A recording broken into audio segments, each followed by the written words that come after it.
Hello there, world of tankers. Welcome to the channel. I'm your host, Droodles Blitz, and in today's video, I'll be playing in the Tier 10 Soviet Collector Heavy, the Object 260. This Tier 10 Heavy actually got a rather substantial buff in the latest update of the game, and that is because its armor got more effective due to Enhanced getting buffed and Calibrated Shells getting nerfed. We can actually see the 260 armor right in front of me, and on flat ground, its upper plate's about 280-ish millimeters thick, meaning that you're going to need premium ammo if you want to cut through the upper plate. And even then, against premium rounds, you're still going to need upwards of 330 to 370 at certain spots due to the very aggressive angling. So the armor is actually not horrible, but you do want to be really careful. Even slight angling and your entire corner becomes a very easy penetration, as you can see. When it comes to the side scraping capabilities, it's actually not bad, but again, because the corner is so large on this thing, you do want to be careful. You don't want people to be able to see your frontal corner when you are sitting front on. When it comes to the turret armor, it's not bad. I mean, the mid plate is about 280, so you're going to need a decent amount of premium to cut through that. And then the lower half is really going to be your weak point. Even against standard ammo, you can go right through that. If it's using gun depression or not, it's pretty easy to hit. So that is something you have to be careful about. And you can see, even if your shell ricochets off the upper plate, it is still possible to go into the weak point on the turret and pen.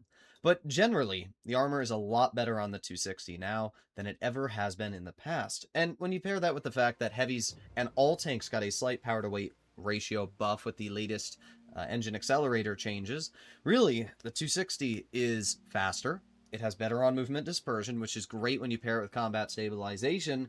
And when you add that with the fact that this thing still has really good DPM, it's quite the capable vehicle. Turn down my game audio a little bit. There you go. Alright, so what do we have up against us? We have a Chieftain and a VZ55. Okay, and then we also have an XM66F and a Gonk. So I don't want to overaggress. Also, obviously, some of you are probably going to ask about the legendary camo, and this is indeed a modded camo. This camo is pretty sick, though. I mean, bro, this is one of the coolest legendary skins I've ever seen, so it's also one of the reasons I wanted to make a video on this tank today. It just looks so incredibly cool. So let's start by heading over towards base C. You can see that great mobility here, already up into position, and now we're going to chill, and we'll see if any of the heavies decide to cross. I mean, there's 4 potential tanks that could go over here, and that's one of them. Nice shell right into the side of the XM66F. I don't think that player enjoyed that very much. And now we're going to poke the XM, get another shell into his lower plate. Just like that, we've already bled that XM about 750 hit points. Problem is that they do have a very, very aggressive 4005, which, well, that's not very fun. Alright, let's see. Is that XM going to poke? Looks like they are. Hello? Maybe they... Oh, no, they are going to poke. There you go. Nice 422 into the XM. We just got spotted after shooting, but at this point, that player has kind of destroyed their game. We're up to 1200 damage, and we've sucked all of that off of the XM. Let's see. We have the enemy Chieftain. We have the 4005. I'd love to be able to get some damage out here. Let's shoot the 4005. Wow, 755 from a 650. That's pretty insane when you actually take a second and think about it. Alright, well, our Type 71 actually lived longer than I expected, if I'm going to be totally real. And we have our Yag Tiger, which is also... Oh, really? That's so lame. Alright, well, let's reload again. And we have the XM. Not really sure why you would make that play, but... Okay. Interesting decision. Chieftain gets a shell. And long live the Chieftain. Okay. So we're going to cross over to the 4005. I don't think we're going to have to worry about any of the mediums. And even if we did, the 4005 still needs to go. There you go. Nice shell into the Object 140. That puts us over 3,000 damage. And let's reload again. 3, 2, 1, goodbye. 4005 does not feature very good reverse speed, and unless you have super speed boost, you're not really going to be able to get into cover with it. So definitely something you'll want to think about. At this point, they only have 2 tanks. They have the VZ and a Gonk. Now, the Gonk hasn't been spotted the entire game, which leads me to believe that indeed... Okay, thank you, game. I appreciate it. But, yeah, I was going to say leads me to believe that the Gonk is obviously somewhere in their spawn. Alright, well, let's get a nice shell. 450 into the rear of the Gonk. At this point, they've realized that going for me might not be their best decision, so we're just going to chill here. Go for another shell into the Gonk. 268 gets a pretty nice shell as well. That puts us over 4,000 damage, and 3, 2, 1. That player is out of the game.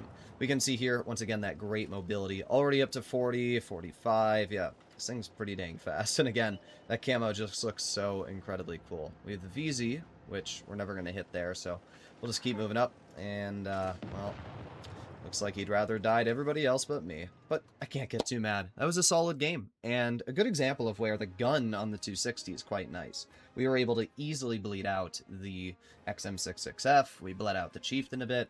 I probably shouldn't have traded with that 4005. That was really the only misplay I made, but hey, did pretty well, I gotta say, and that places us quite easily top on the team. All right, let's do one more game in the 260, and let's see if this vehicle can perform again. The big downside of this tank is when you do go up against heavily armored vehicles. Yeah, having bad penetration, it's not great, and this tank only has 332 mils of it, which means that you are genuinely going to struggle to cut through an E100 or, you know, really anything that has good frontal protection. Now, I will say that on flat ground, if the E100 is not running enhanced armor, we can cut through. But if it is running enhanced, we're gonna really have a tricky time. So we are gonna head all the way over to the crossing here, and we'll see if we can take advantage of this first. Here we go. We got the 140, and aiming. Boom. There you go. Nice 412. Don't want to be hit by the enemy Błyskawica. Let's see, we got the Kron. Alright, that player's making a very aggressive move, which we do punish them heavily for. And we're already up to 800 damage, which isn't all too bad. Let's see, is that Kron going to move over here? And they do. We get a nice shell into the edge of their turret. Our medium flank isn't doing a whole lot, though, right now, which that's not very good. Our 121 getting pretty quickly bled out. And as much as I want to cross this Kron is literally sniffing my nuts, dude. So I'm just going to chill here. Let's get another shell into the 140. Oh, dang, and our 121 bounces. That's not great. Aiming. Oh, why would you back up 121? I was trying to help you, my guy. Okay. Alright. Sometimes it feels like this game is out to get me, and that was one of those moments there. Okay, nice. Easy shell into you. We're gonna back up, and let's see if we can get a shot. No, not able to hit the roof of the Caro there. Let's see. Nah, just not able to. But that's okay. We've already done a decent amount, and we get a nice shell into the Kron again, bleeding that player. Alright, sweet. We're gonna reload. 3, 2, 1. Never mind. Not able to get any damage into you. This grill is killing himself.